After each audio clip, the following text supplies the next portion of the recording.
देखिए क्या है कि मैं आपको आज एक बताने आया हूं कि हमारे बहुत साथियों को ये है कि जो QCI से एफिलिएशन लिए थे कि उनको लग रहा था कि ये परमानेंट हमको मिला हुआ है एफिलिएशन, तो उनके बारे में मैं बता रहा हूं। एक ये तो आपको हैंडबुक मिलती थी, लेकिन इस हैंडबुक के बाद एक मैं आपको इसी को पहले बता रहा हूं कि इसमें फिर एक 39 पेज पे आप चले जाइएगा। हमको सब याद है क्योंकि मैं जब इसमें था तो हम लोगों को एक और लेटर मिलता था, मतलब ऐसे ही एक और बुक मिलती थी, उसको दिखाने का आदेश नहीं है।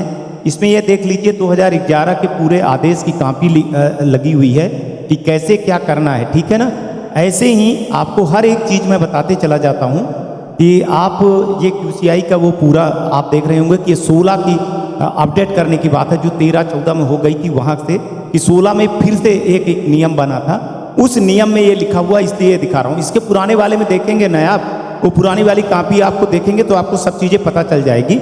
ये 2016 में इसको बना दिया गया था। आप ये यहाँ पर ये देखिए, ये देखिए, ये 2016 की बात मैं कर रहा हूँ। जो 12, 13, 14 में लिए वो ठीक है ना, उनके भी नियम वही हैं, इनके भी नियम यही हैं। और ये यहाँ पर आपने 2011 की बात मैंने जो की, वो 2011 की बात आपने समझ गए होंगे कि इसमें यहाँ पर पहले वाले नियमों को, सारे नियमों को हटा करके ये बोल दिया गया था कि अब जो है तो इसको NCBT करेगी और NCBT के साथ में QCI करेगी और क्या क्या चीज़ें करेंगी वो करेंगी। तो जैसे 2016 में नियम बनाया और इस पर DGT पे जांच हुई, उस पर QCI पे जांच हो गई थी 17 पे, तो 17 में बंद कर दिया गया था।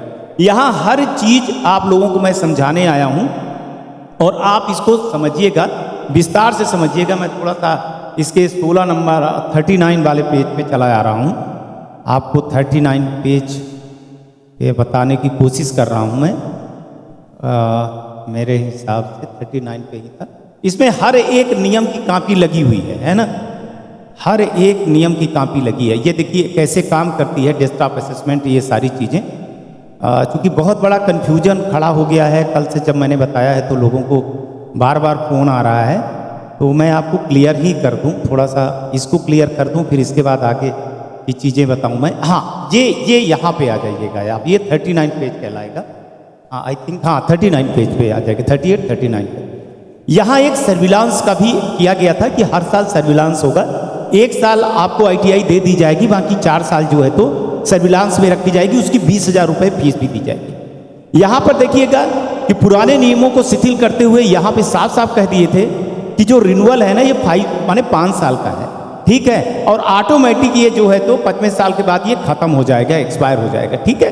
तो उसको फिर रिन्यूअल करना पड़ेगा। अगर आप इसको 5.2 के 1, 2, 3, 4 को आप अगर पढ़ लेंगे तो आप लोगों को बेहतर समझ में आ जाएगा। और इस पर मेरे को ज़्यादा बोलने को नहीं है, ज़्यादा मैं नहीं बोल सकता हूँ, बस मैं इतना समझाता हूँ कि इस चीज़ को छोड़िए, रिन्यूअल करवाइए, ठीक है। इसके बाद ये आपका रीएफिलिएशन का भी आया था 2011 के हिसाब से। जो 2011 की मीटिंग हुई थी, उस मीटिंग के समय पर यह भी बताया गया था कि जो भी है ये 5 साल के लिए है, ठीक है ना, 5 ईयर के लिए लिखा हुआ है। इसको बहुत ध्यान से अगर आप समझेंगे तो आप लोग समझ पाएंगे। फिर इसमें फीस के लिए भी किया गया था, इसमें भी कोड 2014 की मीटिंग के लेटर के बारे में है। ये सब मैं नहीं दिखा सकता हूँ, मेरी मजबूरी है, नहीं तो मैं दिखा देता, ठीक है। अब नहीं हूँ लेकिन मेरे को नहीं दिखाने का है। ये एनुअल फीस का भी है कि कैसे साइट का निरीक्षण किया जाएगा, कैसे क्या किया जाएगा, कितना कितना फीस लगेगा। तो आप लोगों से मैं बोल रहा हूँ कि अगर ये फीस स्ट्रक्चर में देखिए कि अगर कोई नई ITI रहती थी तो उसको ये 75,000 रुपये देने पड़ते थे, साइट विजिट वाली भी मिला करके, ये मिला करके, और ये 20,000 रुपये उसको एक DD बनवानी पड़ती थी। ये देख लीजिए सर्विलांस की फीस 2 टाइम 4 साल तक इसको आपको देना था। तो ये लगभग 75 और आप जोड़ लीजिए 40,000 के लगभग और जोड़ लीजिए तो एक 20 एक 25 के लगभग हो रही है। तब कुछ GST ये 2,000 रुपये मिला करके तो एक 25 के लगभग हो रही थी फीस, ठीक है। और ये हर साल आपको देना था, लेकिन ये नहीं दे पाए कि फिर ये चीज़ें जो है तो 2017 की शिकायत में QCI को हटा दिया गया, बहुत बड़े घपले पे हटा दिया गया है।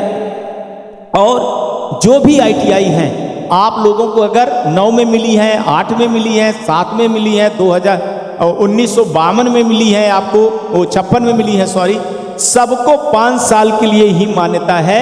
5 साल के बाद ऑटोमेटिक चीज़ें हट गई हैं।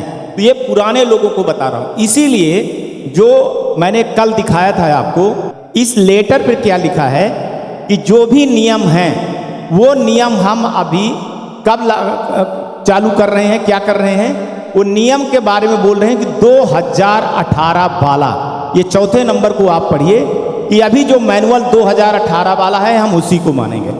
2024 और 25 में जो नियम बनाए थे उसमें 10 पॉइंट पे तो हम ही ने ऑब्जेक्शन लगा दिया, और कोई भी 18 और 25 में कोई अंतर नहीं है।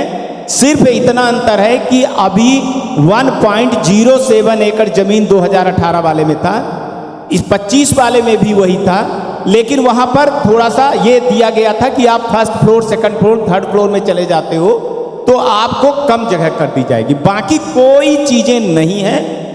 पोर्टल नया इनका नहीं बन पाया है। आप लोग जान रहे हैं कि डीजीटी जो है तो बदनामी झेल रही है ITI वेरिफिकेशन को लेकर के, तो वो अभी नया बखेड़ा नहीं खड़ा कर सकता था। चूंकि पोर्टल जो बनना है वो पोर्टल अभी पूरा नहीं बना है, इसलिए 2025 के नियम को एक साल के लिए 2026 तक इसको रोक दिया गया है। 2026 में वही नियम लागू होंगे। अभी आपको एनओसी लेना है, एनओसी आपको स्टेट से लेना है। स्टेट को 10% ज़्यादा पावर दिया गया है। 90% रूल जो है तो डीजीटी के लगेंगे, 10% रूल जो है तो कहाँ के लगेंगे, स्टेट के। तो आपको अपने स्टेट जो कह रहा है वो करिए। अब रह गई बात कि अफिलेशन वाली, जो आज मैंने बात किया, अभी 10 बजे जब मैंने सर से बात किया तो उन्होंने बताया कि देखिए अफिलेशन के लिए तो हम हर साल बोलते हैं री अफिलेशन के लिए, ITI वाले नहीं करवाते हैं। अगर मान के चलिए कि स्टेट ने ये कह दिया कि आपका री अफिलेशन नहीं है तो हम आपको पोर्टल से नाम हटा देंगे या आपको स्कॉलरशिप नहीं देंगे, तो ये पूरा अधिकार स्टेट डायरेक्टर को है, डीजीटी को नहीं है। डीजीटी हर साल जब खोलती है वेबसाइट तो हर साल पोर्टल पर ये चीज लिखती है कि भैया आप री अफिलेशन करवा लीजिए। करवाना ना करवाना आपका काम है, उसमें जोर जबरदस्ती डीजीटी नहीं कर सकती है, लेकिन स्टेट से मिलने वाले जो लाभ हैं वो आपके बंद हो जाएंगे। और साथ प्रधानमंत्री कौशल विकास योजना भी आपको अगर 5 साल का रिन्यूअल आपका नहीं किया है तो वो नहीं होंगे। यहाँ बात हो रही है सिर्फ अफिलेशन वाली। अफिलेशन के अलावा जो अलग चीज है, जो आपको क्रेडिट मिलती है या चीजें मिलती हैं, उस पर आपको प्रतिबंध लग जाएगा अगर आपने अफिलेशन नहीं करवाया है तो। 2025 के नियम को लेकर के मुद्दा मत बनाइए, उस नियम में बहुत बड़ी कमी है। वो नियम अगर लग जाएगा तो बहुत दिक्कत हो जाएगी। मेरे हिसाब से ये कहना चाहिए कि 10 पॉइंट पे मैंने ही ऑब्जेक्शन लगाए हैं, और इसलिए लगाए थे कि भैया एक साल अगर बचा है तो आप लोग री अफिलेशन करवा लो, बहुत सारी चीजें करवाना है तो करवा लो, तो ठीक है। अगर नहीं करवाते हो तो आप जानो आपकी ITI है। लेकिन एक चीज बता रहा हूं कि किसी को भी ये मान्यता 5 साल तक ही मिली है। 5 साल जिसका खत्म हो गया, मतलब 4 साल ही खत्म हो गए हैं। 5वें साल में आपको अप्लाई करनी है, वरना आप धोखा खाओगे साहब। ITI आपकी है, आप जानिए आपका।